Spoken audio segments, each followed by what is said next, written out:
Boa tarde para todo mundo. Meu nome é Roberto Souza, sou especialista em segurança da informação. A gente vai estar iniciando a palestra de segurança digital. Eu sou graduando em engenharia de computação pela PUC Minas, sou especialista em segurança da informação pela DefHack.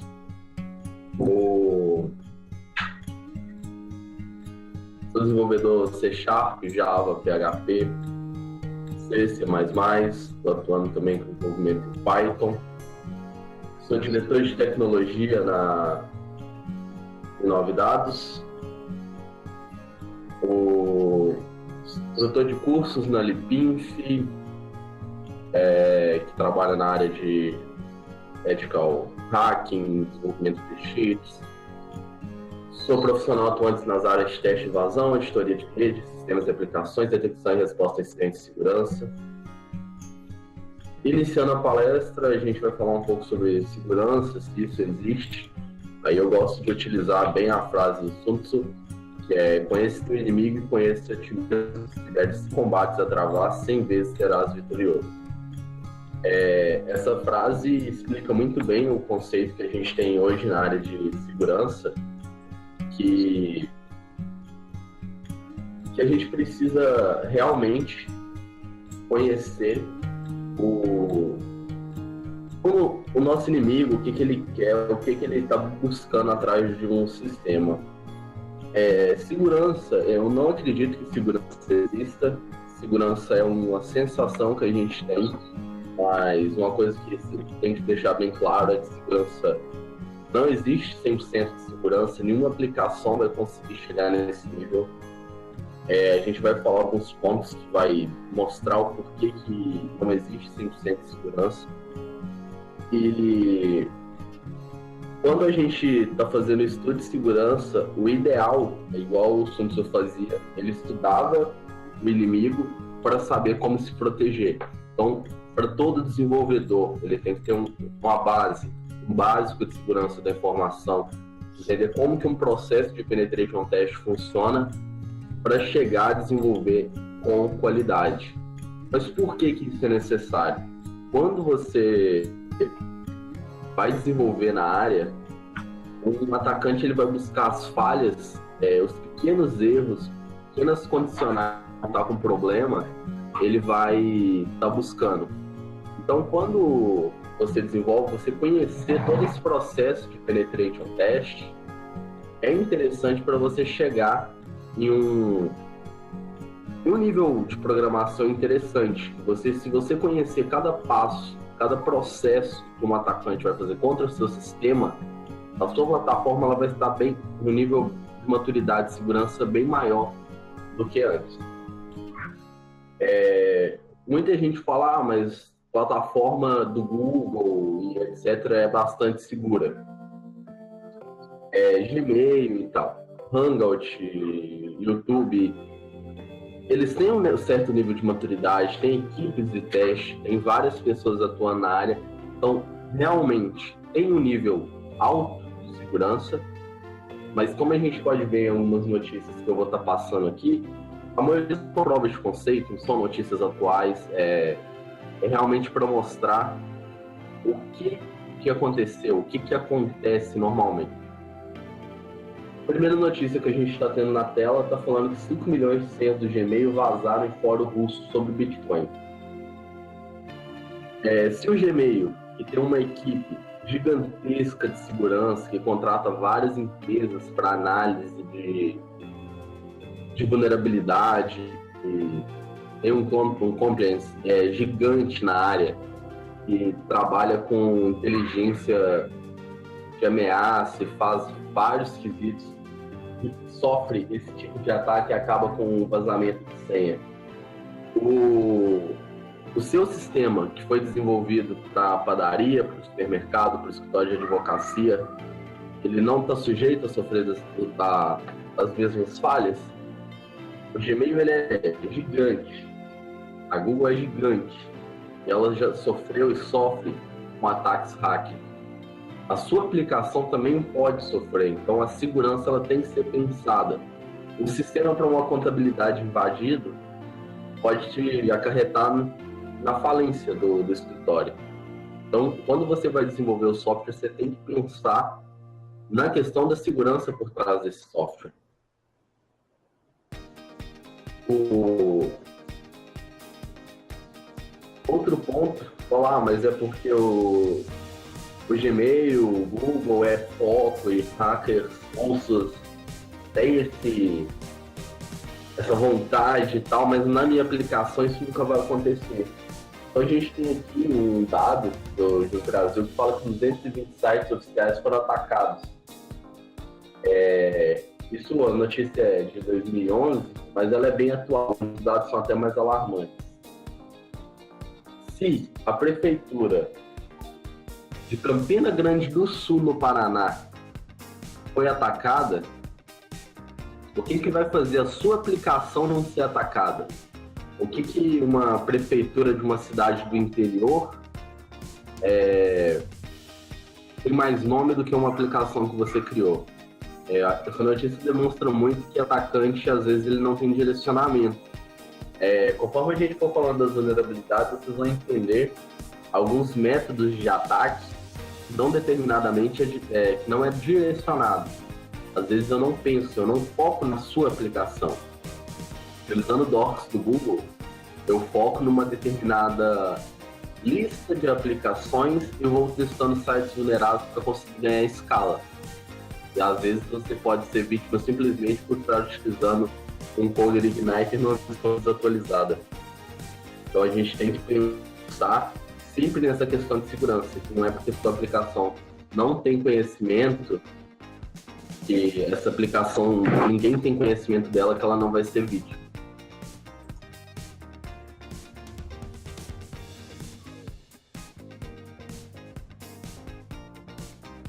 O outro item é o grupo do LUSEC, que publicou 68 mil e-mails e senhas hackeadas. Então, nesse ponto, as falhas foram gerais e acabaram surtindo efeito em contas do Hotmail, Gmail, Facebook e Twitter.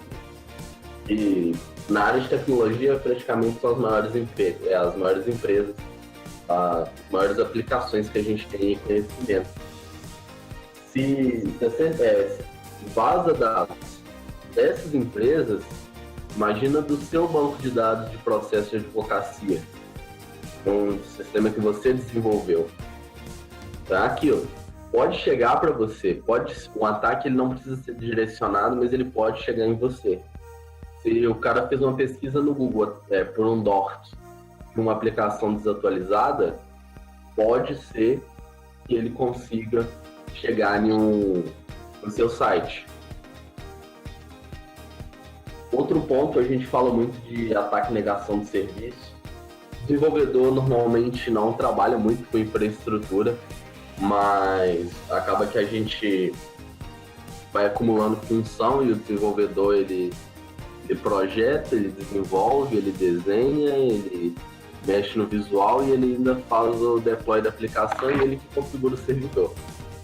Então, a gente tem que começar a pensar nessa segurança, porque não adianta nada você desenvolver uma aplicação que tenha bastante disponibilidade, um nível de segurança interessante, mas que peque na parte de ataque de negação de serviço. Por quê? Porque quando você chega e tem uma aplicação aí que vai receber 10, 20 mil acessos diários, ela já é proveniente a ter tipos de acesso e dependendo da configuração do seu servidor do ar. E umas aplicações pesadas, ela tendem a ter uma facilidade no ataque de negação de serviço. Então, se você tem um VPS de 1 GB de memória e um atacante vai realizar um ataque de negação de serviço, ele vai conseguir te derrubar. Você precisa de você tem que passar em alguma nuvem, por exemplo, Cloudflare ou a Supre. Tem que chegar em um ponto, você tem que ter um nível elevado de segurança para não sofrer esse tipo de ataque. Imagina você desenvolve uma plataforma excelente, mas que todo dia está fora do ar. Qualquer criança que aprendeu a utilizar uma ferramenta como o Switchblade consegue fazer um ataque de negação de serviço contra você. Ou um T50, alguma coisa assim, bem precário na hora de realizar o ataque, mas que consiga derrubar a sua aplicação. Então tem que ser pensado isso, tem que chegar em um ponto que você tenha um mínimo de proteção contra esse tipo de ataque. Mas vem o outro lado, que aí já é mais o caso dessa notícia. Aí tá falando um pouco de um ataque na época, isso em 2013 foi o maior da história, mas não é mais, já teve um ataque maior, que chegou a 300 gigabytes por segundo. Então, o nível de 300 gigabits, o nível desse ataque é capaz de tirar um pequeno país do ar, dependendo da sua infraestrutura.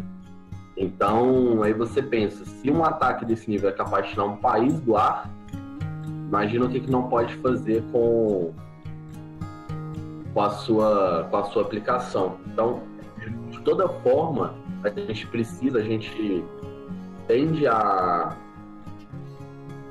precisar pensar nessa questão de segurança com nuvem, com load balance, com balanceamento de carga feito em vários continentes, para que não seja tão fácil derrubar a aplicação.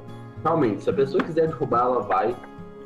A gente não tem nada 100%. Se ela tiver mais banda e mais recursos que você, ela vai conseguir te derrubar. A gente tem que fazer isso, ao menos, não ser tão fácil. E aí entra um pouco do que a gente vai falar no próximo slide. É impossível estar totalmente seguro. O segredo é dificultar tanto a vida de um possível atacante, de modo que o investimento para invadir a rede seja maior do que a motivação para fazê-lo. E aí entra nesse caso. Se você tem uma aplicação que ela não consegue segurar um ataque de negação de serviço amplificado de uma internet de 10 MB, isso é um grave conceito. Agora, se o cara precisa de 10 GB de banda para conseguir tirar o seu site do ar, beleza. Não é o ideal, mas você está num pequeno nível de segurança, o investimento para ele conseguir fazer uma botnet ou ele conseguir montar uma rede para te atacar é muito grande. Então acaba que não vale a pena para ele na maioria dos casos. Então, cada vez maior o nível da sua aplicação, cada vez mais famosa, maior tem que ser o nível da sua proteção. Aí entra um pouco no que a gente fala do porquê que a gente não tá seguro. Normalmente, configurações mal feitas. O que seria uma configuração mal feita? Permissão incorreta em pasta. Às vezes a pasta ela não precisa ter permissão de escrita pública, só que você vai lá no FTP e dá permissão total para sua aplicação funcionar. Às vezes parece ser idiota, mas quem aqui que conferiu permissão de pasta por pasta de um projeto antes de colocar em produção? Às vezes estava no local, você fez o upload, foi com a permissão local que não era ideal. Então, essas configurações mal feitas são itens que são recorrentes para a gente e às vezes a gente não se toca. Às vezes você mandou um servidor para produção com o hard debugging ligado.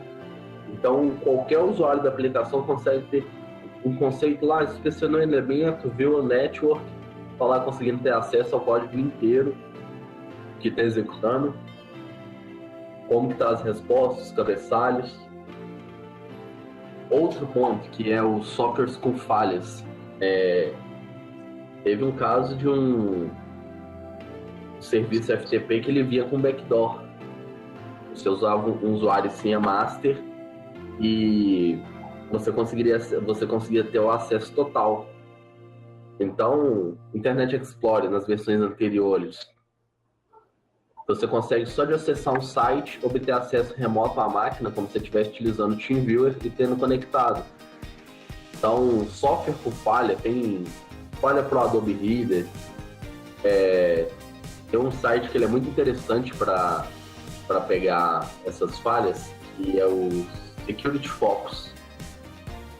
Aí lá você consegue listar as vulnerabilidades. Ele é bastante atualizado, ele é bem utilizado quando você está fazendo um ataque de penetração, porque você consegue verificar se o servidor web da pessoa está numa versão que tem uma falha, se o navegador que a pessoa usa está numa versão que tem uma falha. Então você consegue usar a engenharia social para fazer a pessoa tomar alguma ação vulnerabilidade que a pessoa tem. A falta de atualização, ela colabora com essa questão do software com falhas, porque como a gente sabe, a gente faz atualizações e mais atualizações do software, e chega num ponto que as atualizações corrigem as falhas do software, do sistema em si.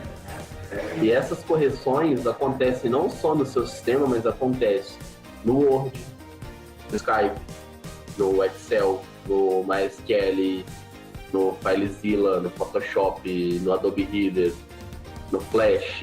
Acontece em todas as aplicações. Todas as aplicações são atualizadas diariamente. Então, às vezes, aí você fala, meu Windows está atualizando, meu Linux está atualizando, não vou atualizar não vou dar meu apt-get update, meu apt-get upgrade, eu não vou usar o Windows pirata e não vou deixar atualizar para não dar a telinha lá que eu estou usando o Windows pirata. Isso é um dos pontos mais graves na questão da segurança, porque tem equipes e equipes que trabalham fazendo correções de segurança, e se você não atualiza a sua aplicação, você não vai conseguir estar nem no nível satisfatório de segurança. Só de você utilizar o Outlook e receber um e-mail, sem abrir o e-mail, é possível que você seja infectado e a pessoa tenha controle total do seu computador. Essa falha, por exemplo, ela pode ocorrer na versão Y e Z do Outlook, mas com certeza hoje ela já está corrigida. Então, se você tem uma versão antiga sem os patches de segurança que a Microsoft passa, você pode estar vulnerável. Você não precisa falar, mas eu não clico em link, eu não baixo arquivo, eu não executo executável. Não é só isso, pode vir um documento do Word para você, e você pode ver o documento do Word que infectou usando uma falha no seu Word desatualizado. Então, assim, você pode ser infectado simplesmente por utilizar um navegador desatualizado e entrar em um site sem clicar em nada no site, só de entrar no site.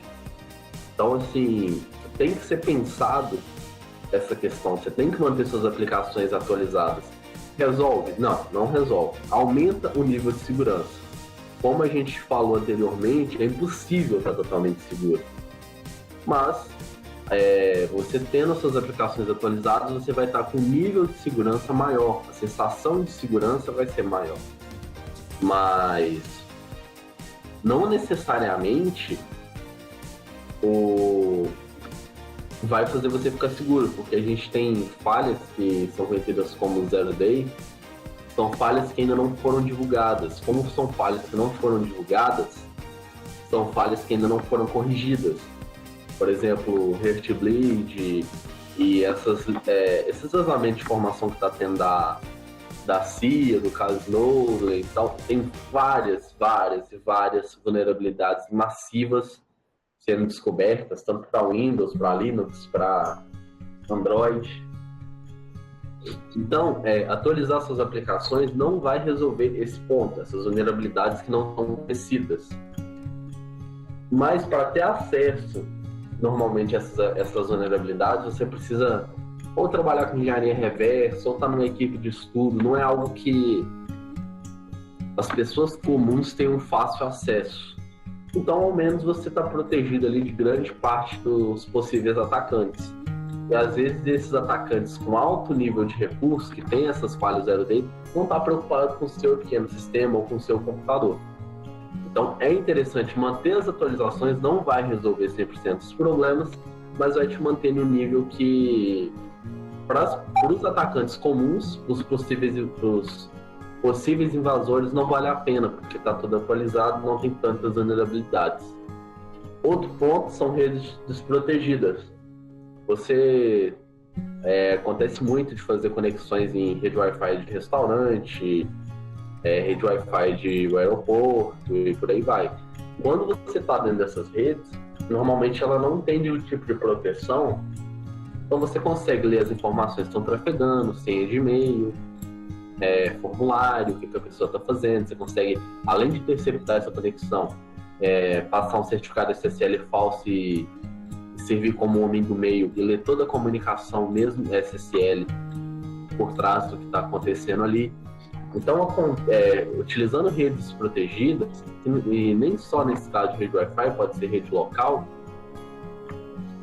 isso pode ser muito grave, às vezes até mais grave que um software com falha.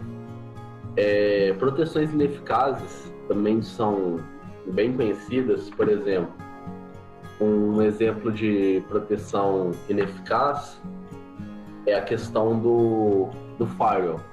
Às vezes a pessoa vai falar, vou colocar um firewall que eu não vou receber mais ataques. O firewall vai resolver minha vida. Não, o firewall é simplesmente um porteiro que vai falar cara crachá de acordo com o que você definiu. Se você fez as definições de uma forma que está suscetível a ataques, não vai dar certo. Por exemplo, você bloqueou toda a conexão de entrada na sua rede, ou seja, nada entra. Não tem como o atacante enviar um pacote. Essa é uma proteção eficaz? Não. Por quê? Existe o que a gente chama de os reversos, os malwares reversos, que após ele conseguir infectar a sua máquina solicita ao conecta fora. Então, o firewall ele não consegue bloquear, porque não é uma conexão de entrada, é uma conexão de saída. Se você bloqueia todas as conexões de saída, você não vai usar a internet, você não vai conseguir ler o e-mail, nada. Então, esse ponto, proteção ineficaz, pode ser o que a gente pensa que é uma solução excelente, como bloquear todo o fluxo de entrada, mas não é bem assim que funciona. Existem vários meios de proteger, como a gente sempre tem que bater nesse ponto. É impossível estar totalmente seguro. O outro ponto aí, falando ainda de proteções ineficazes, às vezes a pessoa coloca o firewall, mas vai lá e habilita todas as regras. Não, pô. Então ele não está fazendo nada, ele não está nem verificando o cara crachá. Não é só colocar um IP-table, não é só instalar um IP-table no servidor. Ele tem uma configuração. Ah, mas como seria uma configuração eficaz? Aí é algo mais trabalhoso, verificar tudo que a empresa faz, qual que é a sua rotina de trabalho, quais sites que são acessados, bloqueia tudo e libera o que se acessa. Isso é algo um pouco melhor. Não quer dizer que esteja 100% seguro, mas é algo um pouco melhor. Ao invés de você liberar tudo e bloquear determinados fatores de risco, você bloqueia tudo e libera determinadas coisas que têm que ser utilizadas. Aí você consegue um nível um pouco maior de segurança. Às vezes você coloca um Web Application Firewall, por exemplo, e acha que ele vai resolver tudo, que ele vai fazer toda a análise. Não, ele não vai. Ele tem que ser ensinado, ele tem que ser entendido, os logs têm que ser avaliados. Ele não vai fazer o serviço todo sozinho. É melhor do que não ter nada. Mas ainda assim, se não for configurado corretamente, é uma proteção ineficaz. Mas o ponto assim, mais grave é a questão do fator humano. Por quê? Essa questão do fator humano, ela entra muito no conceito do... Eu fui numa palestra de um gerente de inteligência de ameaças da RSA, e entra muito nisso. RSA Security, para quem não sabe, é a que desenvolveu os tokens de segurança do Itaú e da maioria dos bancos do Brasil. É aquela chavinha que usa para confirmar as transações de banco. Então, assim, a empresa é gigante, ela O investimento dela é milionário na área de inteligência de ameaça. Para quem não sabe, inteligência de ameaça é quando você faz um estudo, é uma forma de prever o futuro, não é uma brincadeira. Porque você faz o estudo dessa ameaça antes dela ser real. Então, eles sabem quando o zero day vai surgir. Eles têm um conhecimento de quando a bomba vai estourar, vamos simplificar assim. Então, eles sabiam de tudo, eles têm um nível de segurança excelente. E eles conseguiram ser invadidos. Ah, mas como? Por quê? Enviaram um e-mail para a empresa com uma planilha chamada salário dos funcionários. A atendente achou que queria ver o salário das outras pessoas dentro da empresa e abriu. E ela foi infectada por uma falha que não era de conhecimento, uma falha zero day. E desse computador infectado dentro da rede da RSA, eles foram pulando para outros computadores, para outras redes, como já estava dentro, fazer escalonamento de privilégio, tá? Algo um pouco mais simples, usando técnicas avançadas, mas o ponto de entrada foi a engenharia social, o fator humano dessa atendente da RSA. Eles conseguiram chegar na chave, na semente que gerava aqueles códigos. Então a RSA teve que alterar a sua chave, fazer um recall, teve que fazer a troca de todos os tokens de segurança que estavam no mercado. Teve alguns bancos até que deixou de utilizar o token de segurança depois disso. Então, assim, é um prejuízo milionário por causa de um erro humano. Se não fosse a pessoa chegar e abrir essa planilha, não teria chegado nesse ponto. Eles não conseguiriam ter chegado na semente da geração desses códigos. Falando um pouco agora sobre segurança, a gente vê a questão da segurança por obscuridade. E o que seria segurança por obscuridade? Segurança por obscuridade é quando você acredita que, como ninguém conhece, você está seguro. Por exemplo, você tem um acesso lá no servidor administrativo. Se você digita seu IP, 62123, abre uma tela secreta lá que você consegue mexer em tudo. Abre um painel administrativo com tudo pronto. Aí você fica naquela, mas ninguém sabe que eu uso essa porta 62123. Então eu tô seguro, ninguém vai adivinhar essa porta. Então eu posso usar tudo aqui, não preciso de usuário e senha, não preciso de nada. Não, engano-se. Existem ferramentas, por exemplo, o Shodan, que eles fazem buscas e eles descobriram até IP de usina nuclear.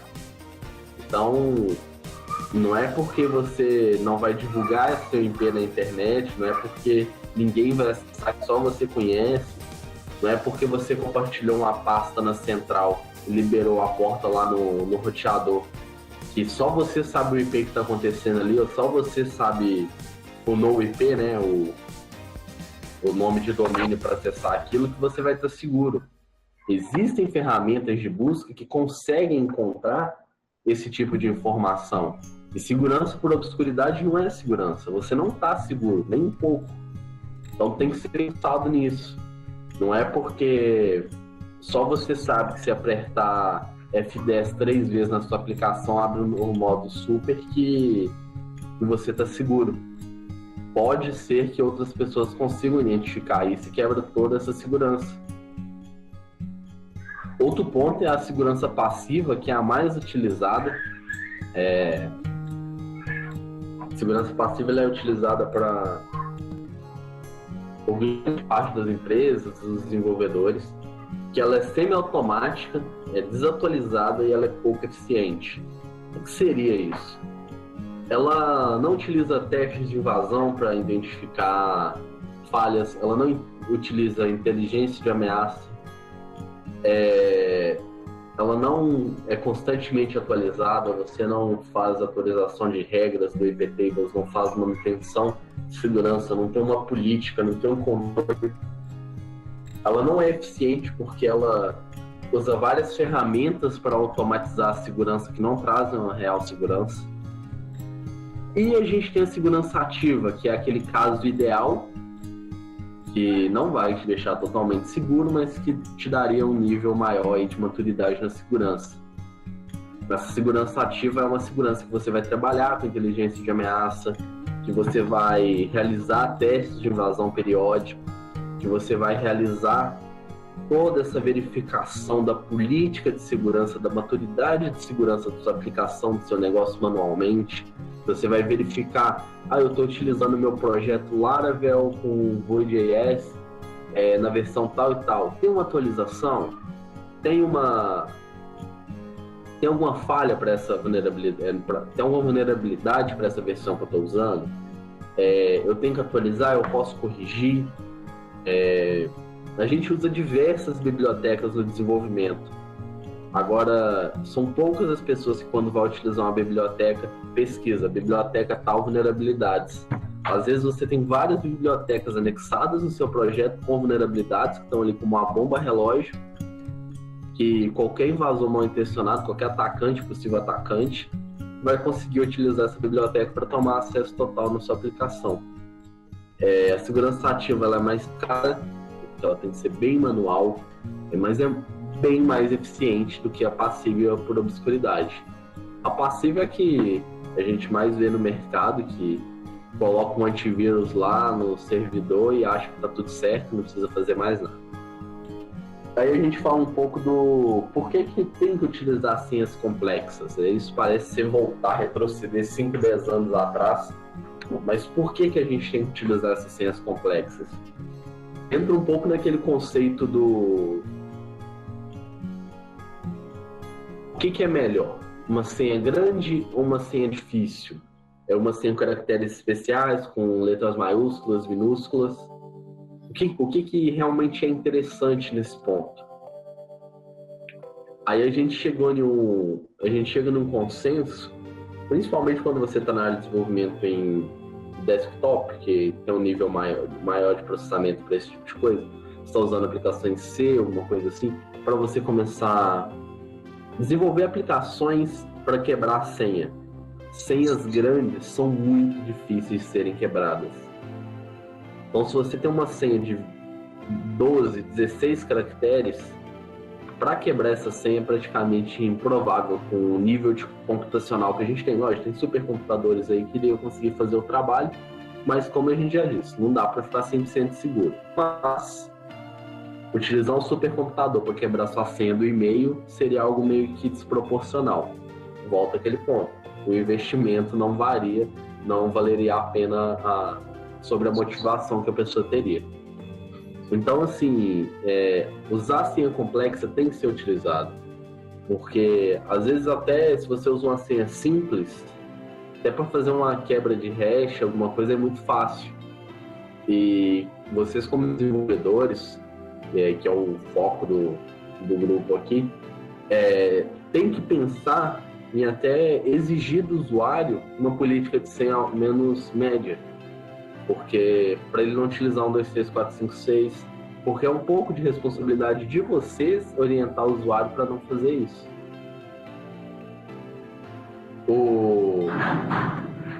Falando um pouco agora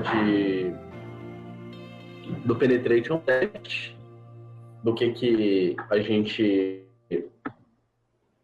Como que a gente faz, o que é esse teste de invasão. Ele consiste em utilizar técnicas hacker em teste de segurança. É a principal ferramenta de um hacker ético. A gente usa muito a frase que é invadir para proteger. Que volta lá no início, na frase do Sun Tzu, que a gente tem que conhecer o inimigo, a gente tem que saber o que ele vai buscar, o que ele vai fazer para a gente conseguir se proteger. O Penetration Test, isso aqui de uma forma bem básica, bem simplificada, para ficar algo um pouco mais didático e menos massivo, tem a primeira fase, que é o reconhecimento. A gente vai verificar tudo, vamos simular aqui um Penetration Test em uma empresa. A gente vai verificar quais são os padrões, os processos, que dia que o lixo é recolhido, se o lixo é reciclado, se tem controle de acesso de funcionário, se que dia que o porteiro substituto vem, o que acontece quando o porteiro está de atestado. É um processo que demora. Todo esse reconhecimento, isso aqui eu levei um pouco para o lado físico, que também o Penetration Test cobre essa parte, mas o lado virtual também. O que acontece quando o funcionário novo é contratado? Você tem que começar a entender isso. Quando o funcionário é contratado, cria um usuário, que é o CPF dele, a senha. Opa, a senha é o CPF dele também. Opa, você já tem um vetor de ataque. Não é o ponto que você vai utilizar, mas você tem que enumerar isso, fazer toda a análise do reconhecimento para você entender que tipo de informação eu consigo dessa empresa na internet. O Google é uma excelente ferramenta, os docs conseguem te gerar informação absurda. Eu consigo saber o nome do sócio, eu consigo saber o CNPJ, inscrições, algumas empresas parceiras, dessas empresas parceiras eu consigo saber o nome. Então isso pode ser utilizado lá na frente, em outras fases, principalmente de engenharia social. Se você fizer um bom reconhecimento de processo, o que acontece dentro de uma empresa, também entra o que acontece dentro de uma aplicação, você conhecendo sobre aquilo, você consegue utilizar melhor a engenharia social. Por exemplo, você sabe que o dono da empresa se chama Joel, e o sobrenome é tal. Você sabe que o CPF dele é tal, que terça-feira ele não vai na empresa, você sabe várias coisas sobre o Joel. Então você sabe que acabou de entrar uma secretária novata. Então você pode utilizar a engenharia social para conseguir obter acesso a informações.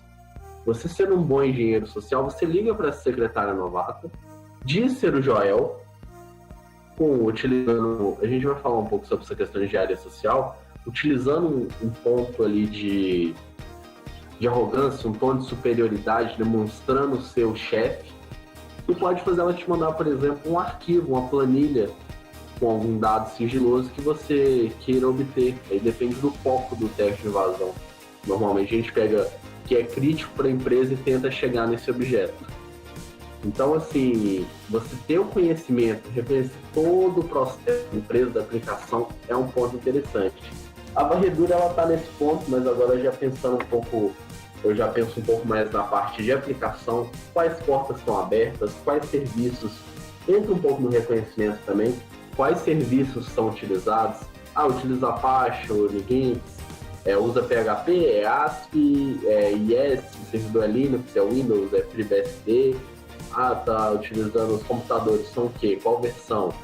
Tá no Windows XP ainda, tá no Windows 7, tá no Windows 10, para onde que foi, como que tá, fazer toda essa varredura, essa análise, qual porta tá aberta, tá usando e-mail, tem servidor de e-mail dentro, tem servidor de arquivo, tem um Samba lá dentro, o que tá acontecendo?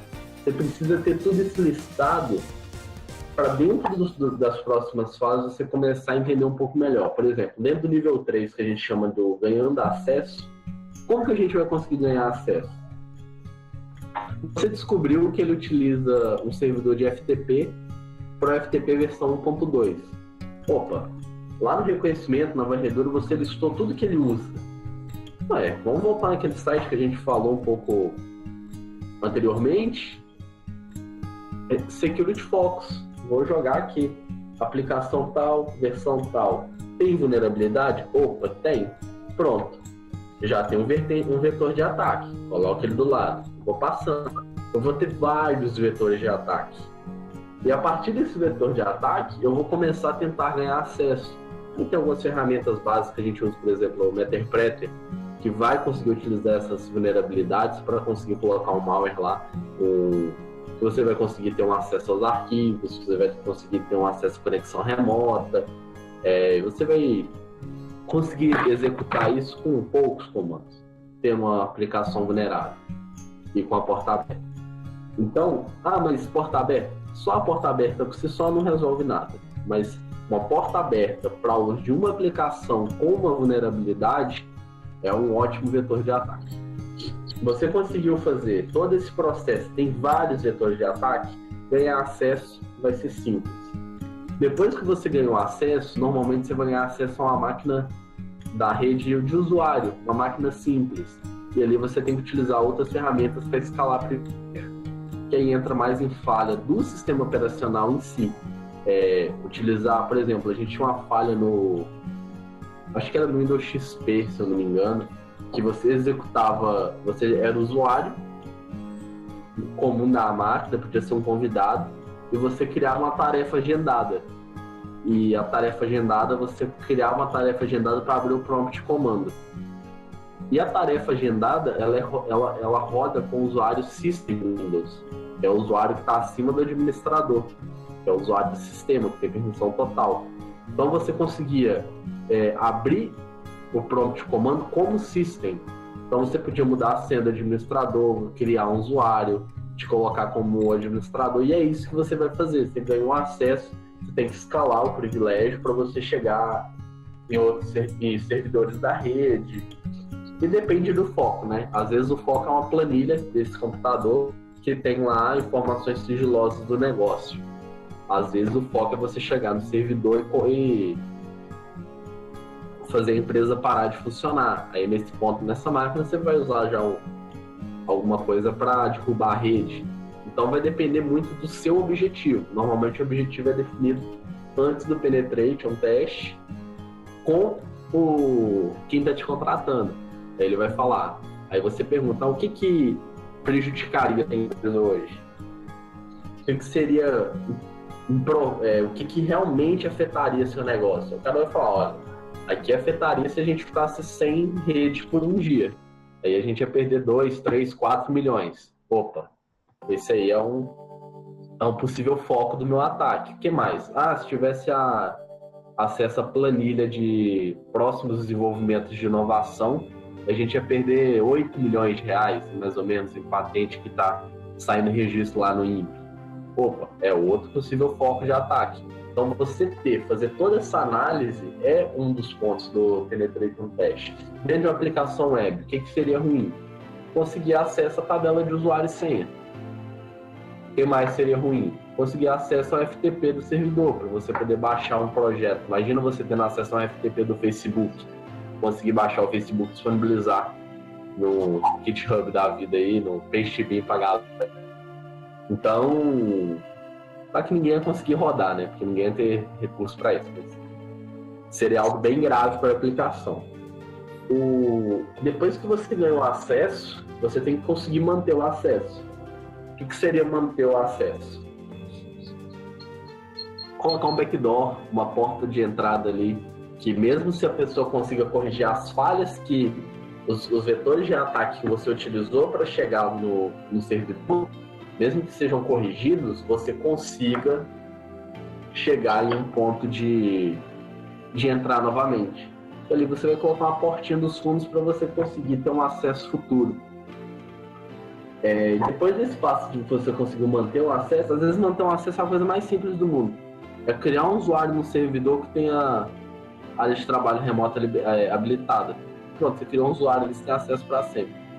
É muito difícil as pessoas verificarem todos os dias se foi criado um usuário novo.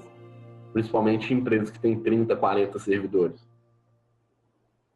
Depois que você passou por esse processo, o principal ponto é você conseguir cobrir seu rastro.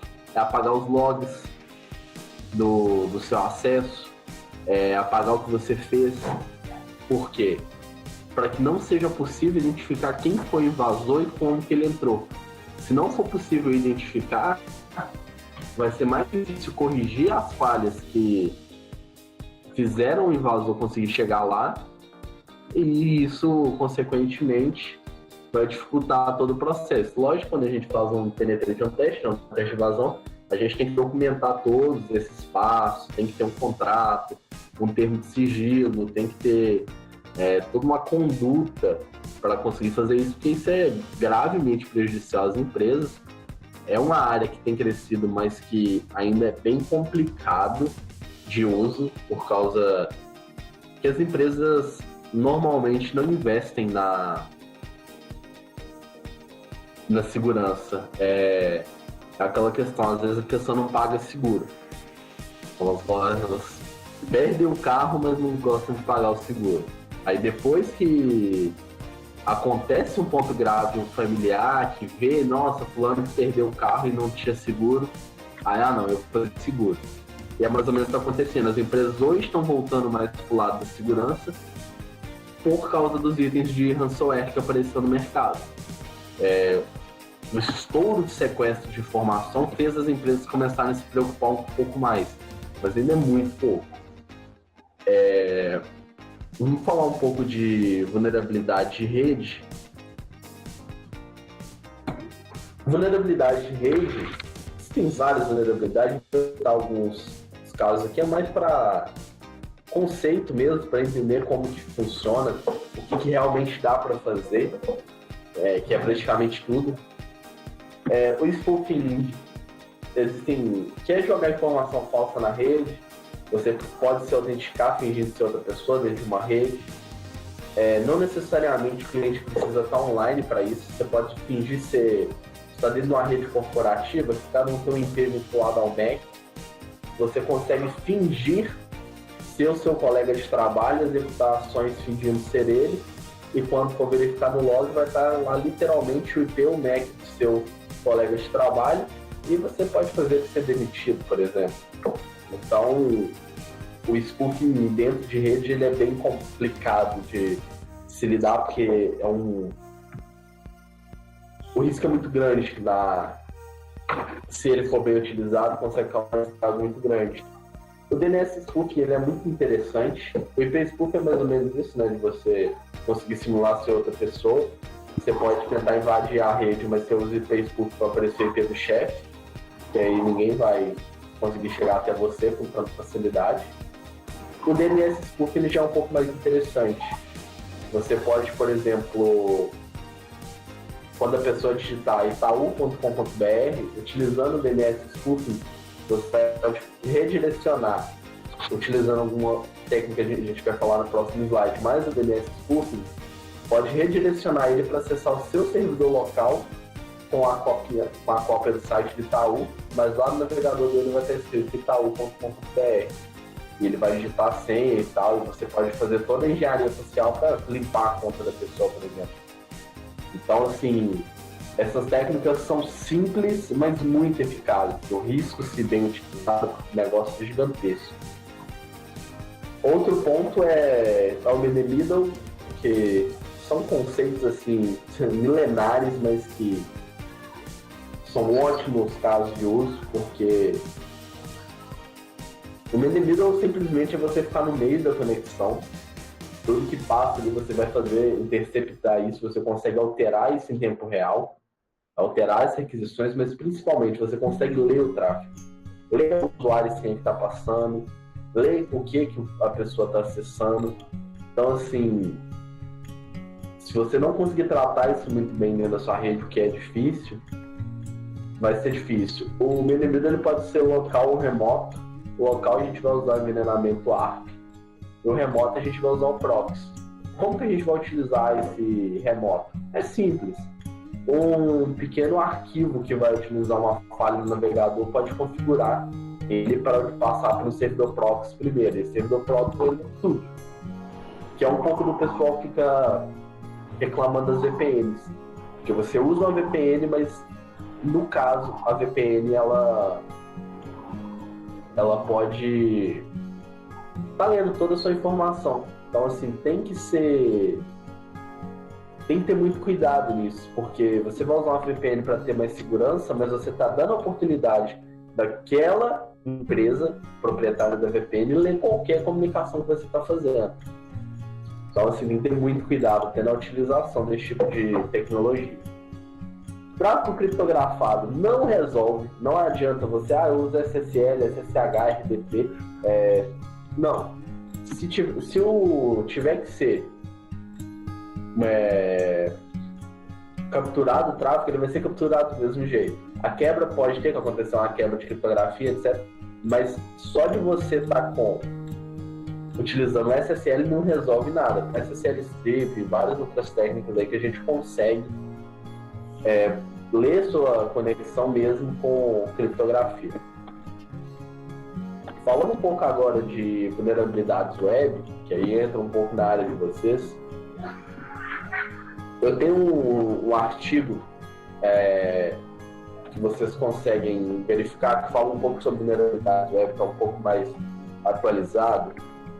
Se vocês escreverem vulnerabilidades web no Google, está em terceiro lugar.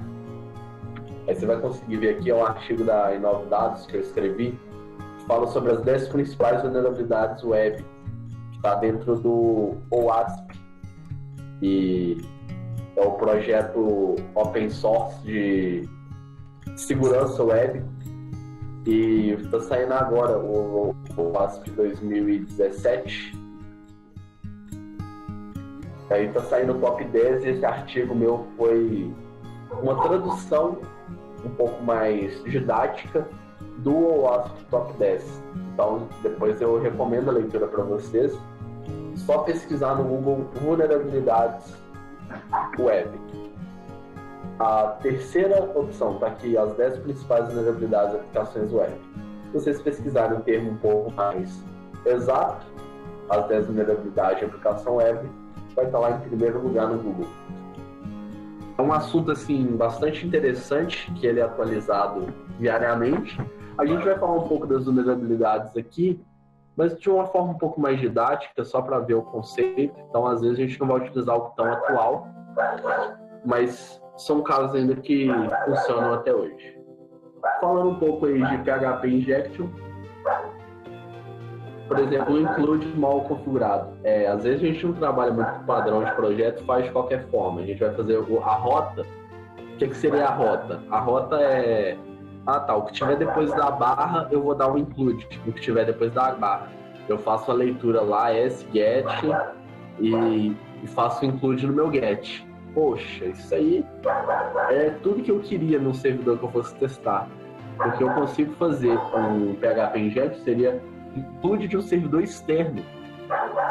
Então eu consigo fazer você incluir uma shell que eu consigo administrar todo o seu servidor. Eu vou ter um painel administrativo dentro do seu servidor para fazer o que eu quiser, só porque você fez um include mal feito. Então às vezes a gente está com pressa ali no projeto e joga uma configuração de qualquer forma ali, mas não é bem dessa forma não. A gente tem que pensar um pouco mais e ter cuidado, porque um include mal feito é o suficiente. Aí que eu dei alguns exemplos. Olha lá, a gente fazendo uma chamada de arquivo. O script PHP vai abrir o quê? Um file igual ao nome do arquivo.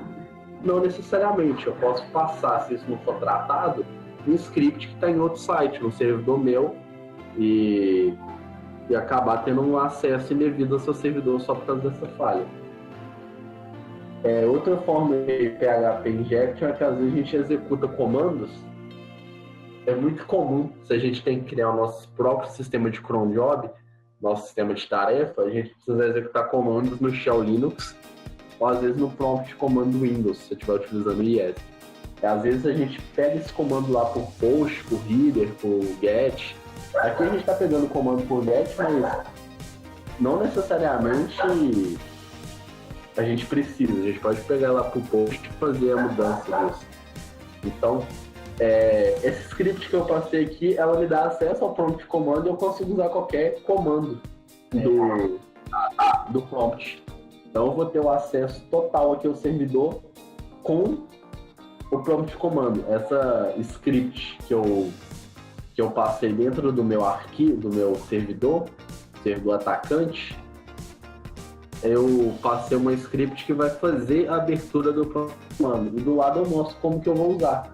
Eu vou passar lá o cmd igual -LA para fazer a abertura, depois vou dar um ls para fazer a listagem de pasta. Então assim, o PHP Injection, se não for tratado, é bem complexo. Entrada maliciosa, Injection, a gente está falando disso acho que desde 2000. A gente já está falando todo dia, SQL Injection, SQL Injection, SQL Injection. E até hoje, grande parte dos sites são vulneráveis. Você usa o seu framework, acha que resolve, está lá no Eloquent, acha que resolve, mas você mesmo não foi testar. Você mesmo não sabe se funciona. A gente está falando de SQL Injection há tantos anos, mas tem milhares de aplicações com falha de SQL Injection até hoje. É um problema muito comum. Mas o que de uma forma que não foi tratado, por exemplo, as entradas. Em vez de eu passar o usuário de mim, eu vou passar um aspas, or, um igual a um. Pronto. Coloquei lá um traço para depois disso, para comentar tudo que vem para frente. Pronto, a sua query vai dar válida, você vai logar no servidor. Por que vai dar válida? Porque realmente um é igual a um. Normalmente você trata servidor e esse injection mais comum é o SQL injection, mas tem outras formas que a gente vai comentar aqui também. O XSS, que esse aqui ele é mais massivo, todo mundo acha que é besteira, mas o XSS, ele bem utilizado, ele consegue fazer bastante coisa. Aí a gente deu um exemplo que ele consegue capturar o cookie, às vezes esse cookie guarda uma informação segura. Tem o XSS persistente, que é quando você consegue implicar ele, por exemplo, numa página de comentário. Todo mundo que acessa tem esse XSS executado no seu navegador, que ele consegue fazer um estrago bem grande. Por exemplo, se eu conseguir uma falha XSS no Globo.com, eu consigo executar comandos JavaScript no computador de todo mundo que acessou aquela página. Então, é uma vertente muito interessante. Falando um pouco ainda do XSS, quando a gente utiliza ele com outras vulnerabilidades, por exemplo, o CSRF, que é possível você executar um post dentro de uma página sem estar realmente dentro dessa página. Você consegue automatizar alguma coisa, por exemplo, você consegue automatizar registro de usuário. Por quê? Porque a página não tem, por exemplo, um ID randômico que é gerado toda hora. Um post ele pode ser usado para sempre. Sempre que você der aquele post, ele vai executar. Eu falo um pouco dessa falha lá no artigo e ela é muito interessante porque se você poderia, por exemplo, mandar um link seusite.com.br barra transferência.php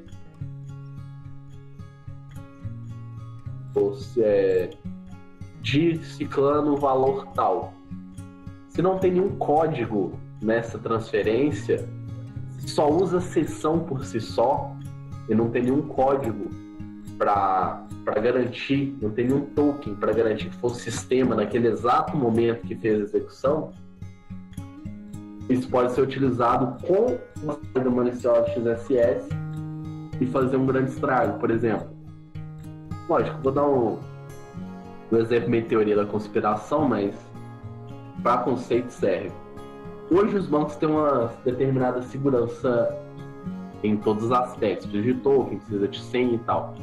Mas imagina que você tenha que um banco ele utilize o método POST para saber para quem que vai enviar o dinheiro e quanto que vai enviar.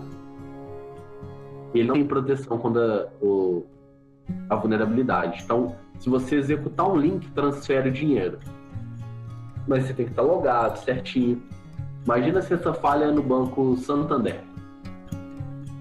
Quando você consegue implicar uma falha XSS em um portal tão grande como o G1, e o que você vai fazer? Você vai simplesmente fazer o seu JavaScript executar um link que vai transferir R$500 para a conta do possível invasor.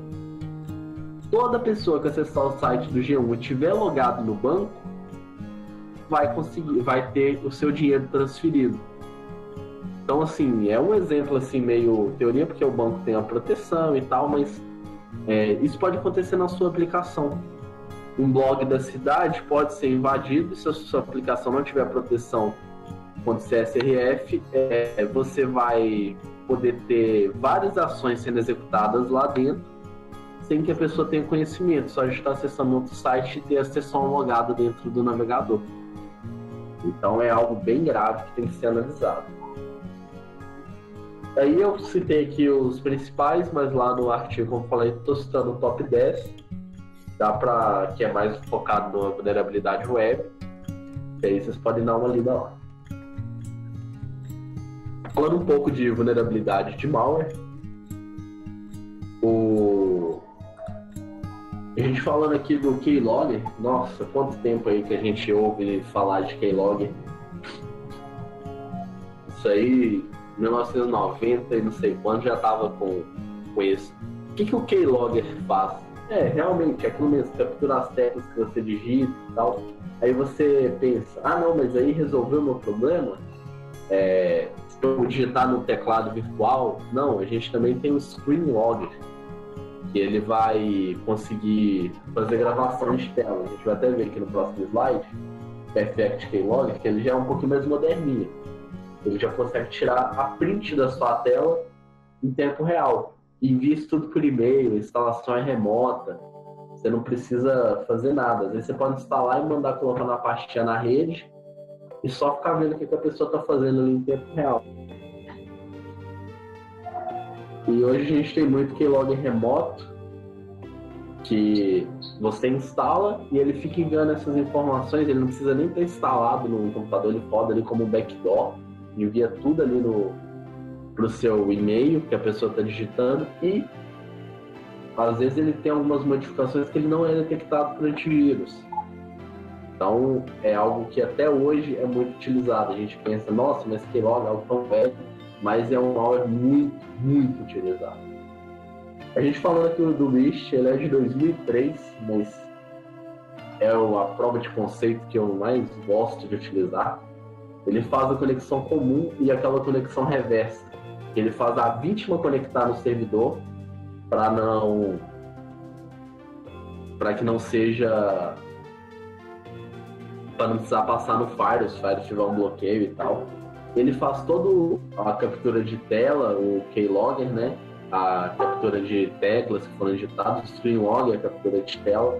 Ele consegue injetar DLLs no sistema, ele consegue desativar o firewall da pessoa. Se você for ver aqui as funcionalidades dele, ele consegue gerenciar os arquivos, o registro, a tela, ver o webcam da pessoa, ver aplicativos, os processos que estão rodados, os serviços, o que está no Ctrl+V, as senhas do Windows. Ele consegue deixar o mouse loucão lá com o Render Stuff, consegue fazer 1000 coisas. E assim, é sensacional esse bicho. Ele é de 2003, mas ele ainda é sensacional. Hoje todo antivírus vai conseguir pegar ele, mas a gente tem outras versões mais modernas dele, até mais potentes, com mais funções. Então, o bicho a gente tem essa nova vítima aí, essa carinha que está na IP 192.6804. Com 2 cliques ali, a gente tem um acesso remoto, parecido com o TeamViewer. A gente consegue ver o que a pessoa está fazendo, mexer no computador dela. Então, assim, e o Beast, a gente consegue criar ele nesse build server, esse botãozinho build server ali, a gente cria ele e é muito interessante que para criar o Beast, você pode criar ele como qualquer arquivo, como um instalador do PDF e tal, ele tem como você criar e você pode falar a mensagem que ele vai dar. Se ele vai dar uma mensagem instalado com sucesso, se ele vai dar uma mensagem arquivo corrompido. Aí você pode dar uma engenharia social bem básica, por exemplo.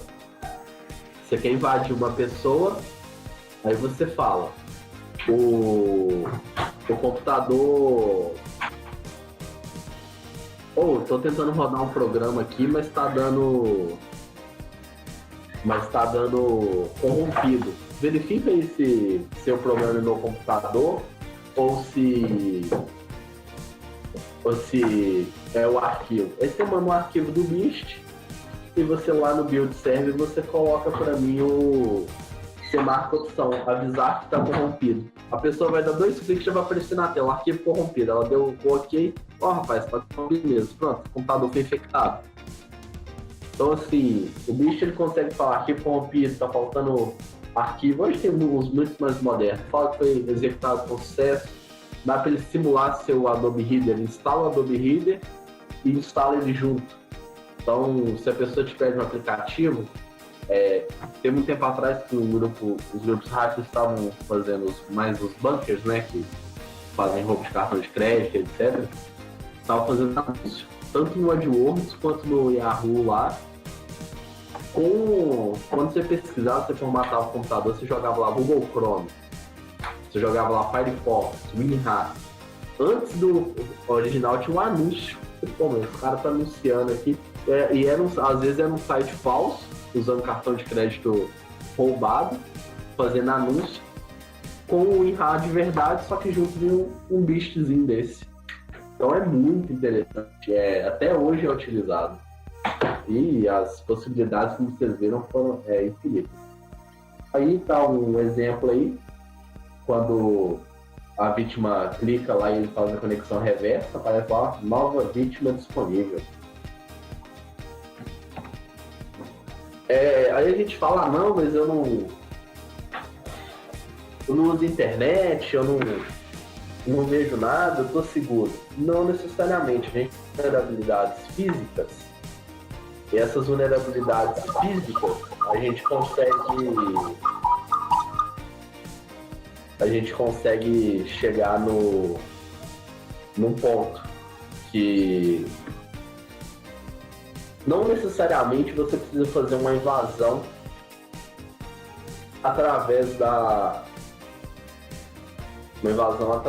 uma falha lógica, uma falha no sistema. Por quê? Porque às vezes o sistema é muito seguro, não vai valer a pena. Por exemplo, você está dentro da sua empresa, você trabalha na Google. É fantástica a proteção lá dentro, coisa de outro mundo. Você vai se dar o trabalho de como você vai conseguir roubar a senha do seu chefe? É muito difícil. Mas às vezes você usa um brinquedinho desse aqui, ó. Um keylogger físico. Esse brinquedinho aí, ele tem versão USB, tem versão P2, você pode ficar à vontade, PS2, né? Ou você vai colocar, se tiver acesso físico à máquina, na hora que ninguém está olhando, você conecta ele ali, o antivírus não reconhece, invisível a olho nu, tem uns USB que ele é menor do que o dispositivo Wi-Fi para o mouse, o dispositivo Bluetooth para o mouse. Você conecta o mouse nele e ele no computador. Pronto. Um computador lá, aquele computador fica na bancada lá embaixo, você fingir que seu chinelo caiu, caiu sua chave, você foi pegar, o tênis amarrou, você consegue conectar isso em 2 segundos e você tem esse arquivinho conectado via... Tem uns que tem um mini chip, conecta via 4G e te envia tudo que a pessoa está digitando. O único trabalho que você vai ter é recarregar seu pré-pago para continuar recebendo para sempre. Vai passar aí anos e anos e sem a pessoa descobrir que tinha um keylogger lá. Então, assim... Mas os problemas não são só esses, tem vários e vários outros. Principalmente, esse fácil acesso estranho faz tudo ficar mais plausível. Às vezes a empresa tem um backup, fica na mesa do chefe. Backup de todos os sistemas, de todo o código-fonte. Fica lá um bunkerzinho lá bonitinho lá na mesa e ele acha uma gracinha. Qualquer um que passar ali num piscar de olho pode pegar aquele bunker, que aí vai mais pro roubo da vida real e resolve bem isso. Outro ponto, hoje com o Scrum e etc, está bem utilizado, que é o post-it. Chega lá, tem 1000 informações de usuário sendo post-it na mesa do quadro e às vezes está lá, servidor de produção, senha tal, usuário tal FTP, o painel é tal, o profile acessa por esse IP.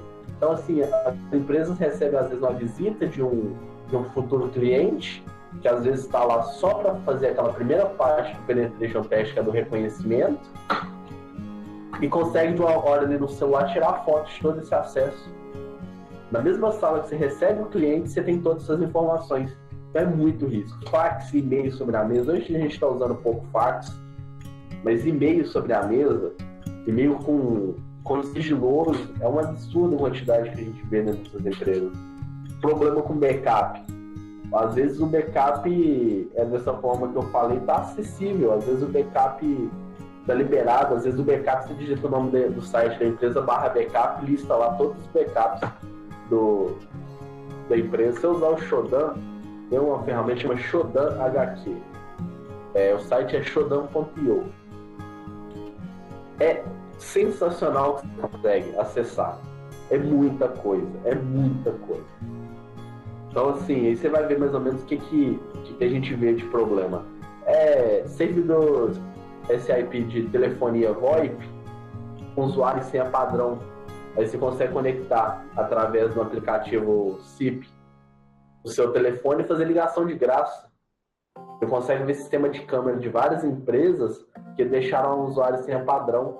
Lá você consegue fazer pesquisa por dispositivo. Então você vê o nome de um DVR qualquer e joga lá o nome, você vai ver várias empresas. Porque o Shodan ele fez uma busca, também tem um artigo sobre isso. Se vocês quiserem dar uma olhada, você pode pesquisar no Google Shodan i9. Aí tem um artigo que lá eu ensino até algumas coisinhas, alguns docs para vocês pegarem algumas coisinhas legais. Por exemplo, eu passei como é que pega roteador Cisco para vocês tirarem a internet de algumas pessoas. A Microsoft parou de dar suporte ao Windows XP, mas lá vocês conseguem ver milhares de pessoas ainda usam o Windows XP. Tem falha absurda no Windows XP, absurda. E você consegue utilizar, porque tem 1000 pessoas ainda utilizando o Windows XP. Então, você vai ver tudo isso lá no Shodan. É muito bom. Recomendo vocês darem uma olhada. Lá no início, quando eu estava falando de reconhecimento, vocês devem ter falado, meu cara quer saber até que dia que o lixeiro passa. Entra nessa parte dos problemas comuns. Documento não botado no lixo. Se eu vou fazer um penetration test no negócio, eu vou lá e vou revirar o lixo. Eu vou pegar o lixo e vou trazer para o escritório e vou revirar o lixo todo dia. Porque é um post-it de usuário e senha de um novo funcionário que eu achei no lixo. É alguma coisinha nesse sentido que vai fazer toda a diferença para me conseguir obter o acesso. As pequenas coisas que vão por te fazer conseguir obter sucesso no seu teste de penetração. Aí, falando um pouco disso, o Dumpster Diving, que é isso lá, a senha do usuário P. Silva e a senha DNA 1979. Você consegue obter documentos com informações sensíveis no lixo. O lixo não é tão bonitinho assim, não vai ter só papel não, mas a gente consegue obter esse acesso de uma forma assim bastante interessante e para conseguir uma facilidade maior na invasão. Aí a gente fala, com tudo isso, com o ransomware, a gente está cada vez mais investindo em segurança. A segurança melhorou muito, muito a segurança da informação. Ela evoluiu demais para as questões de inteligência de ameaça. O ransomware trouxe uma realidade diferente para as empresas. Estão pensando mais em aplicações apenas de antivírus. Tem gente que fala, antivírus não serve para nada. No contrário, antivírus é fundamental dentro de uma tecnologia, dentro de uma política de segurança. Com um antivírus de qualidade, você consegue fazer escaneamento de 800 computadores ao mesmo tempo, com um clique. Às vezes o scan não é 100%, nada é 100%, não vai pegar todos. Só que vai pegar o vírus do Baidu, que a tiazinha lá da recepção clicou, que pode ser uma vertente de ataque. Se o antivírus remover uma porta de entrada, ele fez o papel dele. Você está mais protegido que antes dele. Então já está interessante. Você não tem que pensar, mas o antivírus não vai. Você colocar um colchão na frente do seu carro também não vai resolver o problema, não. Se você bater, vai quebrar e vai machucar do mesmo jeito. Só que se vai dar uma aliviadinha, eu vou colocar esse trem, mais ou menos assim, o antivírus. Não é muito... Não vai resolver seu problema, mas vai te ajudar. Eu atuo na venda do Carspecific Antivírus, vou falar especificamente porque eu conheço, mas o Exit, o Symantec, é a mesma coisa. Quando você desenvolve uma aplicação, o desenvolvedor do lado desenvolve uma coisa parecida, antivírus é a mesma coisa. O pessoal desenvolve tudo da mesma ideia. O Carspecific ele tem uma ferramenta que é o gerenciador de vulnerabilidade. Ele faz essa pesquisa que eu faço manual quando eu vou fazer um teste de evasão automática. Ele identifica todos os computadores da empresa e quais aplicações estão instaladas em cada computador e te fala se essa aplicação está desatualizada. E ele consegue atualizar para você. Imagina para você manter uma rede de 400 computadores com os programas atualizados. Imagina todo dia que sai uma atualizaçãozinha, você tem que ir computador a computador. O Windows tem o WSUS que vai fazer o automático para você e tal, mas e o Flash? Imagina, se é uma atualização do Flash, tem 400 computadores instalar o Flash novo, atualizar o Flash. O Skype. E às vezes vulnerabilidades nesses softwares que vão ser a porta de entrada para um atacante dentro da sua empresa. Então você tem que preocupar com isso também. O Carlos Pesca, ele faz essa gestão de vulnerabilidade e ele consegue atualizar o aplicativo para você.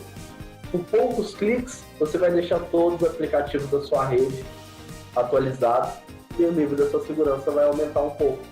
Você consegue aplicar restrições, você consegue gerir a política de uma forma um pouco mais fácil. Às vezes você vai falar, mas é só o Flash, eu vou em 400 computadores para atualizar o Flash. Então o nível da sua segurança vai cair um pouco. É pouca coisa? É. Mas com o antivírus, quando é só dar alguns cliques, o rapaz da sua segurança não vai ter problema em fazer. Então assim, a segurança ela tem aumentado bastante. Mas se a segurança é maior, por que os ataques de sucesso aumentam cada vez mais? Aí a gente vem. Pois a gente já sabe que a melhor chance de burlar um sistema seguro é atacar o elo mais fraco da corrente, o usuário. Que aí entra nesse quesito. O usuário, ele é facilmente enganado utilizando técnicas de engenharia social e etc. Tem um filme muito bom que conta a história do Kevin McNick. Deixa eu ver aqui o nome do filme, gente. O filme é muito bom, acho que é Takedown. É isso mesmo, Takedown. Eu recomendo para todo mundo assistir esse filme. É um filme de 2000. Quem não gosta de filme antigo vai sofrer, mas o filme é de 2000, mas você vai sair um expert em engenharia social só de você conseguir ver o filme.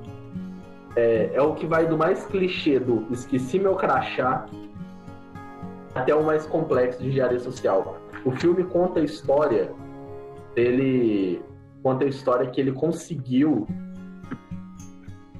apenas com engenharia social, obter acesso ao sistema de escuta telefônica dos Estados Unidos. Ele conseguia grampear qualquer telefone. E conta a história, isso é baseado em fatos reais, e conta a história como ele conseguiu isso usando apenas engenharia social. Então, assim, é fantástico o filme, a história. Então eu recomendo todo mundo ver. Takedown, do Kevin McNick. Aí ele conta mais ou menos por quê. Igual a gente contou a história lá da RFA Security, que ela só foi invadida por causa que um atendente chegou num ponto de clicar numa planilha de salário. Se não fosse isso, ela não teria sido invadida. Então, assim, o que a gente fala? A gente tem que investir treinamento. Porque não adianta nada a gente investir na segurança da empresa,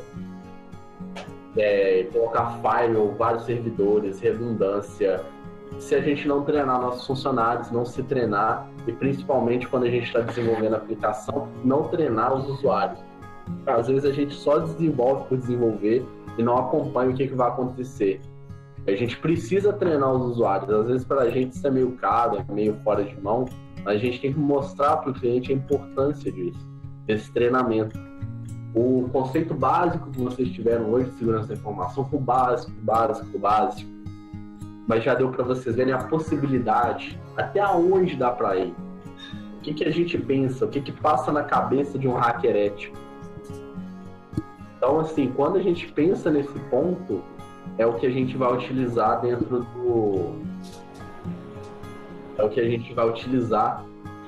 para convencer o nosso cliente que ele precisa.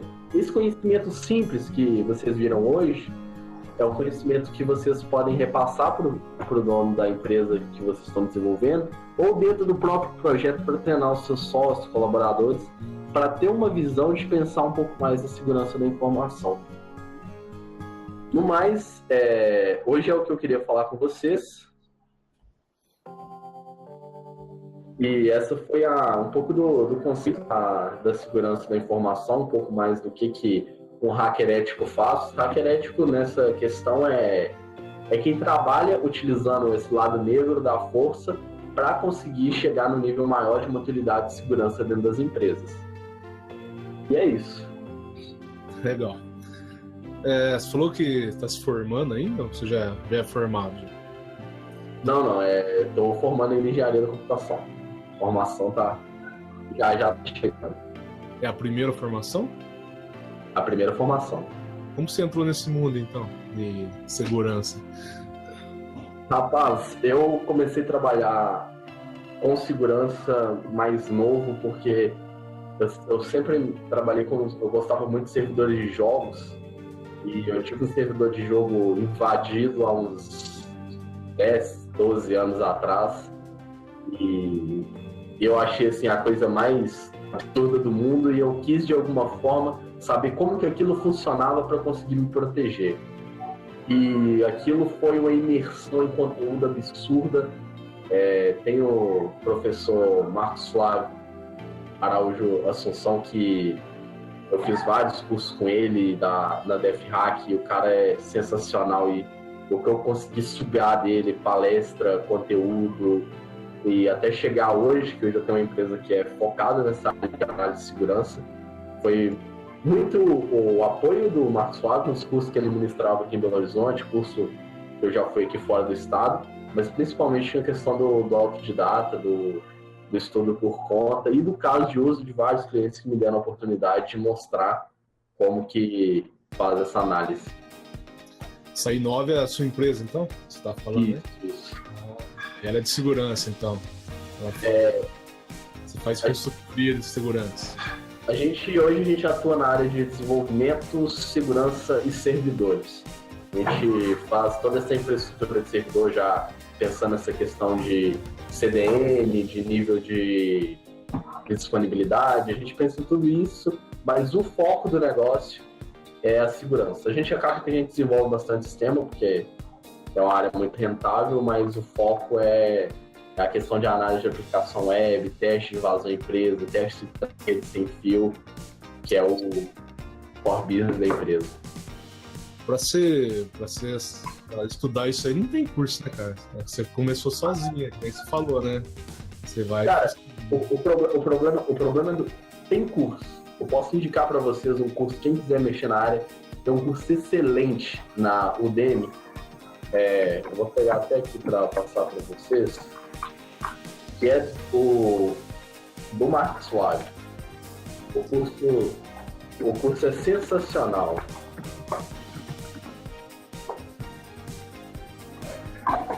Coloca o link aí no bate-papo nosso aqui. Depois eu coloco no pessoal. E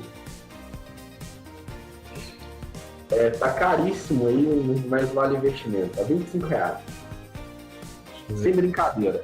Vale a pena cada segundo. Só que não vai adiantar você fazer só o curso e ficar por isso mesmo. Ele vai te dar uma base, mas depois daquela base, para você sair dela, é você. O curso ele é excelente. Ele vai te dar toda essa teoria, mas é o básico. A partir dali é você. Não adianta nada você fazer até o ponto que eu falei aqui. Já é um começo, mas você tem que entender um pouco de desenvolvimento de ferramenta para realizar ataques. Você precisa ter esse conceito de ferramentas suas. Você precisa ter um pouco de conhecimento em engenharia reversa, em desenvolvimento. Por exemplo, o curso dele não faz desenvolvimento. Mas, por exemplo, quando eu vou fazer um ataque de vulnerabilidade de aplicação web, quando eu vou fazer esse teste, eu preciso ter conhecimento na linguagem que eu estou atacando para saber como que ela se porta. É muito mais fácil descobrir uma vulnerabilidade quando isso acontece, quando eu conheço o que eu estou atacando. Então, a segurança da informação ela é bem abrangente. Você precisa ter conhecimento em redes de computadores, você precisa ter conhecimento de desenvolvimento. Então, não adianta você simplesmente fazer o curso e vambora que vai dar certo. vai ser uma base excelente, você vai conhecer várias ferramentas, mas vai ser dentro dessa realidade que a gente está vendo hoje. Vocês viram hoje aqui comigo foram ferramentas e métodos. O curso dele vocês vão conseguir aprofundar em alguns detalhes, mas de certa forma vai ser ferramentas e métodos. Como vai fazer é a sua cabeça. Eu acho assim que a pessoa já nasce com a sua tendência hacker, ela é motivada igual a mim. Eu fui motivado aí por esse lado, mas sempre fui apaixonado por isso. Eu achava que eu não tinha muito dom para coisa.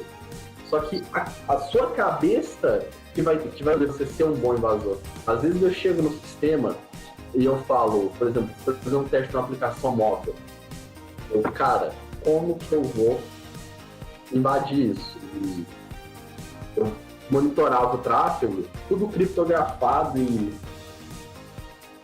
cara, beleza, fui dei um pack na aplicação, consegui usar a engenharia reversa, peguei o código fonte limpo. Se eu não desenvolvesse várias linguagens de programação, eu podia simplesmente falar, e aí? Mas como eu desenvolvia, eu tinha o conhecimento para conseguir entender tudo, o passo a passo que foi feito na aplicação. Eu consegui ler esse código e entender o que foi feito. Com isso, eu descobri como foi feito o token de autenticação, o que fazia a comunicação entre o cliente e o servidor. Como eu descobri como foi feito com a engenharia reversa, eu descobri como gerar esse token. Então, eu conseguia ler informações de qualquer empresa que utilizava o sistema do meu computador, sem precisar utilizar o sistema móvel. Eu, do meu navegador, utilizava o Host API aqui API do Google Chrome aqui mesmo. E eu conseguia jogava os readers lá que ele pedia e conseguia gerar a chave, só mandava o CNPJ da empresa. Pronto, tinha acesso total a todos os clientes dele cadastrados, tudo que acontecia. Então, assim, o desenvolvimento ajuda. E durante a avaliação, você tem que ter ideias, você tem que conseguir pensar o que ninguém mais pensou. Você tem que ter um pouco do lado negro da força. Tem que conseguir não pensar como criador, porque quem fez já foi o criador. Você tem que conseguir pensar como lado mal. Você tem que estar presente em fórum mais do lado negro, você tem que estar presente nessas leituras de texto do lado um pouco mais negro, e para você entender como os hackers pensam, para você conseguir fazer um bom trabalho. Então, assim, você ter um curso igual esse que eu indiquei, excelente. Mas não é só isso. É o primeiro estágio. Entender de rede de computadores e desenvolvimento. Fazer o curso é um degrau acima. Mas é uma área sensacional. É uma área que só tende a crescer, principalmente com a internet das coisas. Você gosta de desenvolver? Ou não? Não entendi. Você gosta de desenvolver sistemas? Ah, depende. Você eu gosto de desenvolver. Tentar invadir. Mas eu sou apaixonado com invasão. Quando chega o serviço, eu fico assim. Às vezes eu passo 20 horas, 30 horas para invadir uma aplicação e assim, feliz. E é direto. Eu sou apaixonado por teste de invasão. Mas desenvolvimento eu já não sou. Eu gosto, mas eu gosto de desenvolver para mim alguma aplicação, alguma ferramenta de ataque, uma ferramenta de quebra de senha. Mas pelo lado profissional, não sou muito fã do desenvolvimento, não. Essa questão de desenvolver para cliente e tal, a gente desenvolve, tem uma equipe aqui de desenvolvimento excelente, mas nessa parte eu gosto mais de fazer a gerência de projeto. Você gosta mais de rede, não é? Só apaixonado por rede. Foi o primeiro curso que eu fiz depois dos cursinhos básicos, eu fiz um curso de virtualização de rede Linux com Fat Client na Federal daqui, Universidade Federal, tinha 15 anos, acho que foi assim. Foi o ponto que eu dei o salto de conhecimento que eu fui pro mundo Linux. Então, eu sou apaixonado por rede Linux e até hoje. Isso aí, porque eu pergunto isso, porque acho que o perfil do pessoal que gosta de falar sobre isso, invasão, não é muito de desenvolvedor, é mais pessoal de rede, né? O cara gosta de infraestrutura e tal. Eles acho que dão melhor nessa área, eu acho. Que quando você está trabalhando com rede, você entende os pontos fundamentais que você vai utilizar num curso como esse que eu indiquei. Só que, por exemplo, quando você está com desenvolvimento, antigamente não era tão comum essa questão de análise de segurança de aplicações web. Até porque as aplicações web não eram tão comuns. Era algo mais restrito. Hoje, a cada 3 minutos, saem 10 novas aplicações.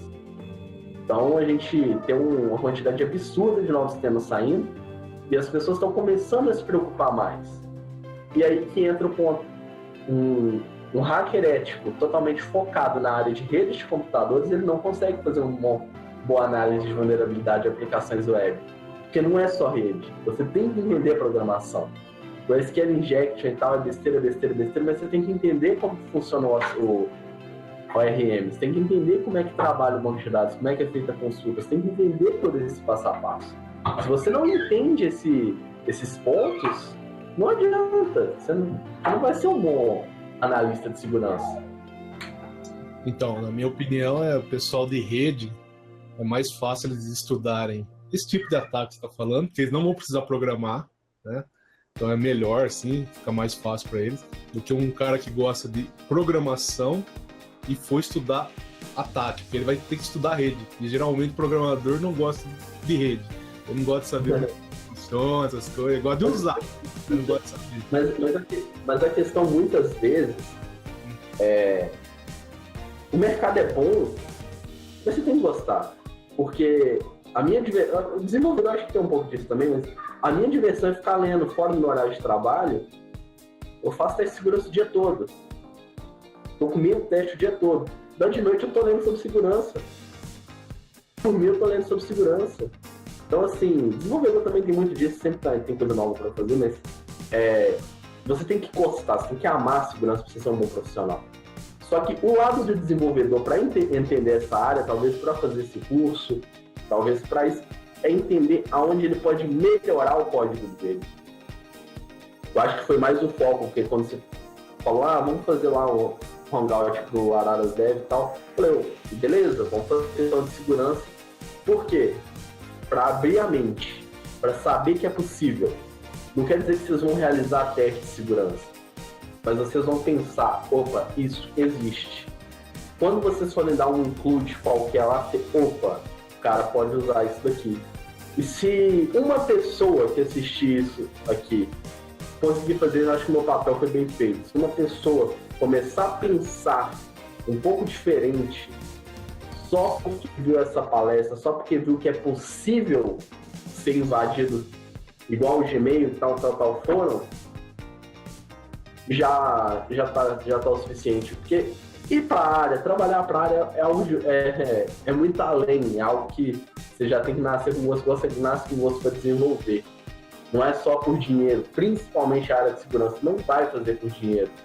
E até você ter nome, se eu falo com experiência própria, já palestrei em faculdade, palestrei na PUC, Faculdade Arquidiocesana de Curvelo, para Arquidiocese de Diamantina, já palestrei no congresso de Mobile, que foi gigante, palestrei, uma palestra foi eleita a melhor palestra do congresso.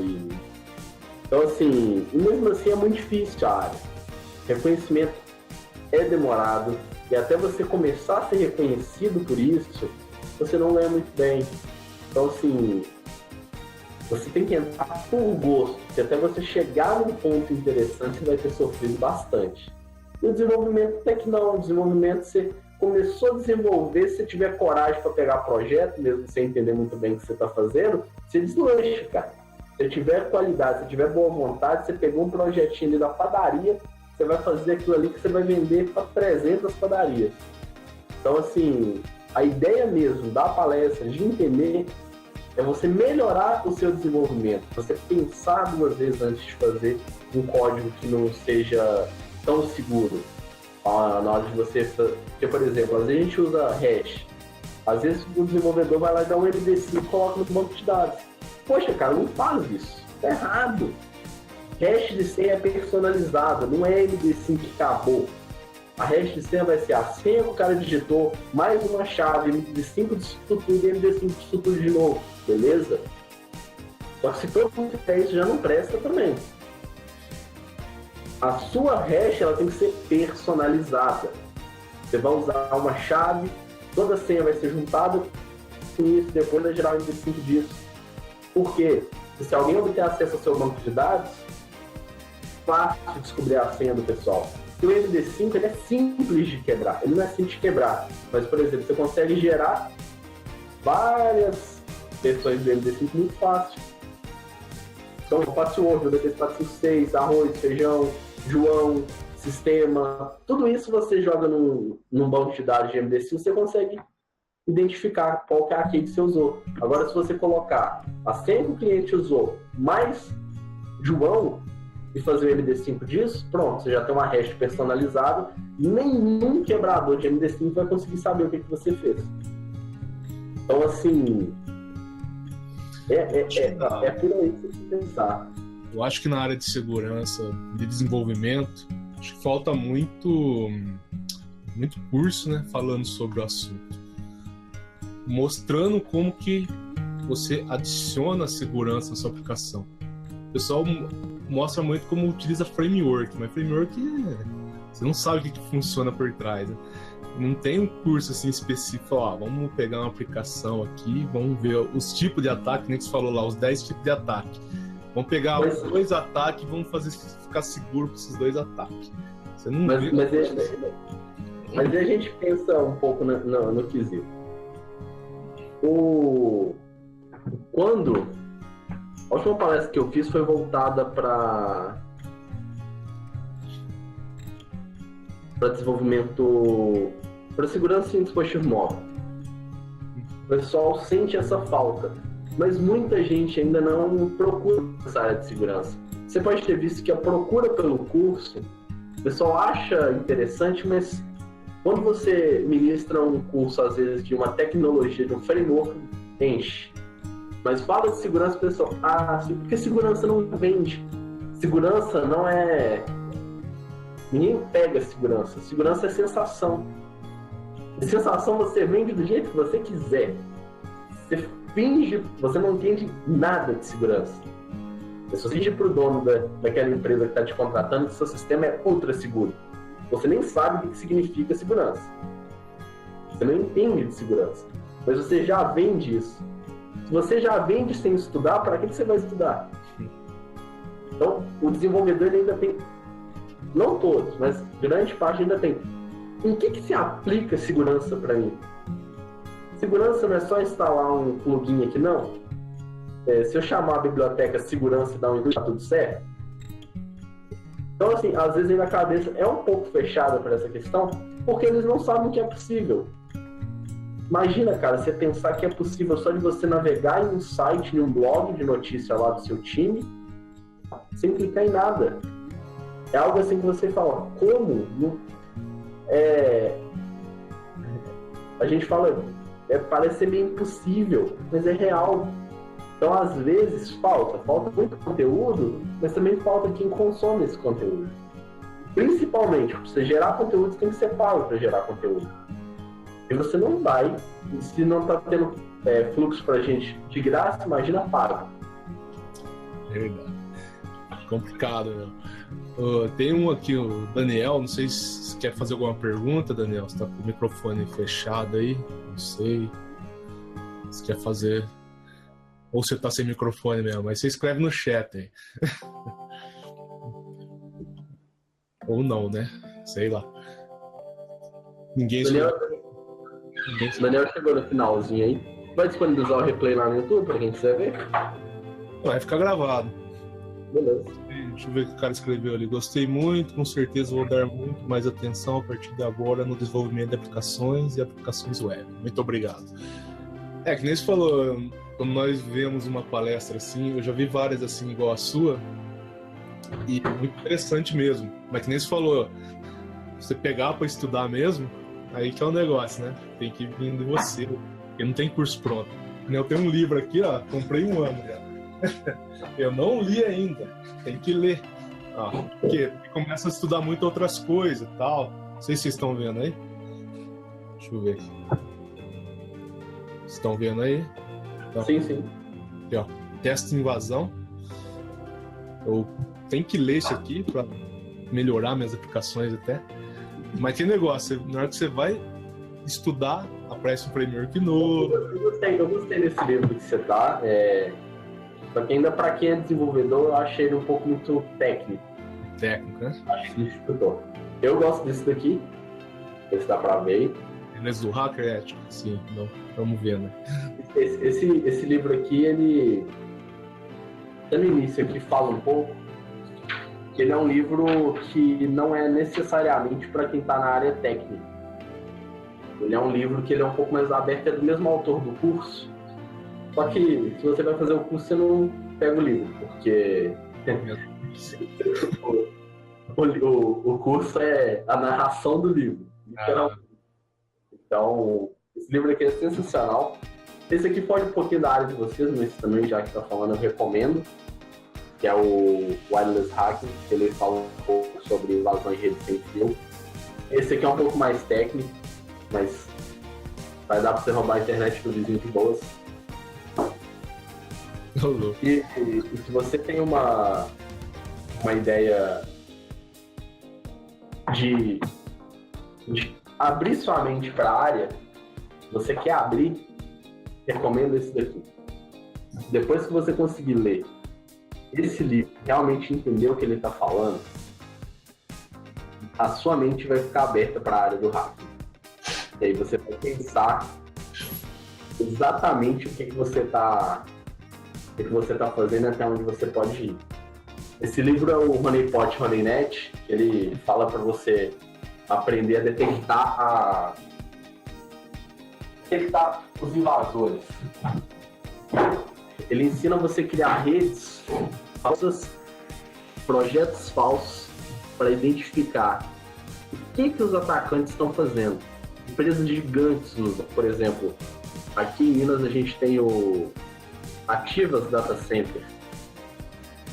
Ele é gigante, é uma empresa que é feita por um grupo multinacional. A segurança deles vem muito dessa parte e de várias outras empresas. Criam redes falsas para descobrir o que os atacantes estão usando, ou seja, você vai dar uma isca, né, que é o que a gente chama de pote de mel. O atacante vai vir, só que aquela rede ela é toda monitorada. Então a pessoa ali olhando é uma rede falsa, que não dá acesso a nada, e a pessoa está vendo qual ferramenta ele utilizou, qual porta ele utilizou, o que ele utilizou. Então tudo isso é monitorado, entendido, para poder melhorar a segurança do ambiente real.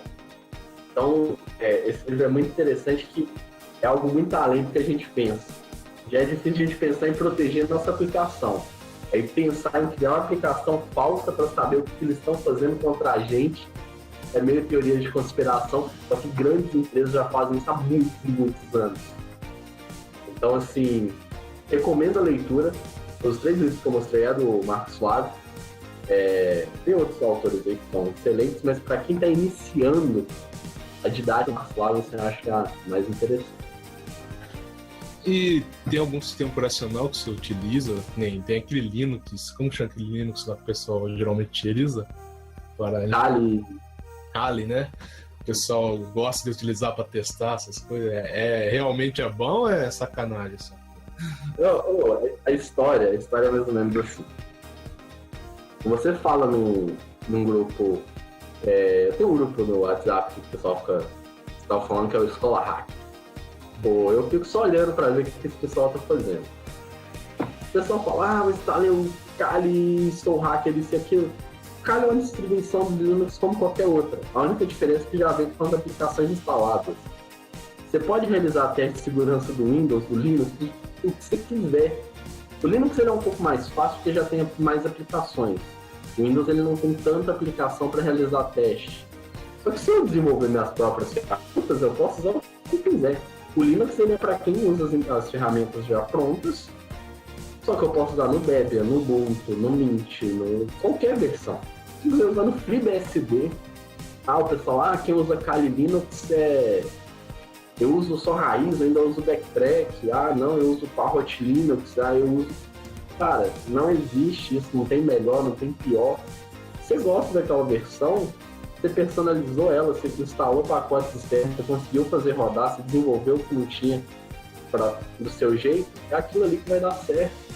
Não é que você instalou uma aplicação. Se o cara virar para mim, a gente vê muito no mercado, eu faço teste de vazão no Windows.